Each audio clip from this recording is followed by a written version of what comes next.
ভবানী ভবনে অর্জুন সিংকে জিজ্ঞাসাবাদ শেষ। ভাটপাড়া পুরসভায় টেন্ডার দুর্নীতির অভিযোগ। ভবানী ভবনে গিয়ে আবারও খুনের অভিযোগ অর্জুন সিংয়ের। ঠিক 4 ঘন্টা পর ভবানী ভবন থেকে বেরোলেন অর্জুন সিং। সিআইডি সব প্রশ্নের জবাব দিয়েছেন বলে জানান এই বিজেপি নেতা। রাজনৈতিক হেনস্থার অভিযোগ অর্জুন সিংয়ের। টেন্ডার কে পাবে তার ক্ষমতা নেই। বিজেপিতে যাওয়ার কারণেই মামলা সিআইডির, অভিযোগ অর্জুন সিংয়ের।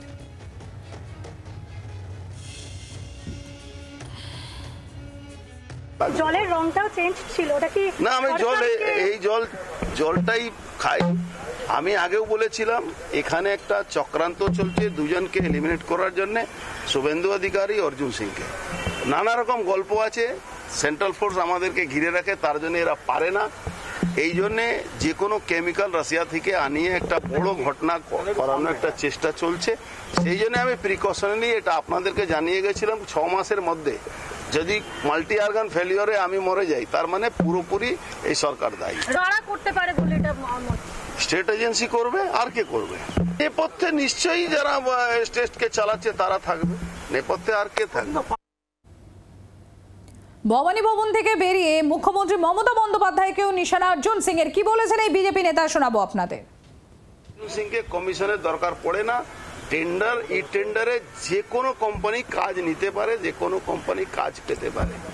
এবার এই ম্যাটারটাকে শুধু পলিটিক্যালি ভিক্টিমাইজ করার জন্য বিজেপিতে যখন আসলাম তখন মামলা হলো, আর তৃণমূলে যখন ছিলাম তখন আমি ভালো গুড বয়, আমার মতন ভালো ছেলে না। তো দেখেছেন মমতা ব্যানার্জি বক্তব্য, অর্জুন খুব ভালো ছেলে, এখন অর্জুন খুব খারাপ ছেলে। ওতে কোনো অসুবিধা নেই, আমি খারাপ ভালো সেটা মানুষ ঠিক করে। ভবানী ভবনে অর্জুন সিংকে জিজ্ঞাসাবাদ শেষ। ভাটপাড়া পুরসভায় টেন্ডার দুর্নীতির অভিযোগ। ভবানী ভবনে গিয়ে আবারও খুনের অভিযোগ অর্জুন সিংয়ের। আর ঠিক 4 ঘন্টা পর ভবানী ভবন থেকে বেরোলেন অর্জুন সিং। সিআইডি সব প্রশ্নের জবাব দিয়েছেন বলে জানান এই বিজেপি নেতা। রাজনৈতিক হেনস্থার অভিযোগ অর্জুন সিংয়ের। টেন্ডার কে পাবে তার ক্ষমতা নেই।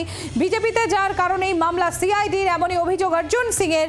এমনকি তিনি নিশানা করেন মুখ্যমন্ত্রী মমতা বন্দ্যোপাধ্যায়কেও।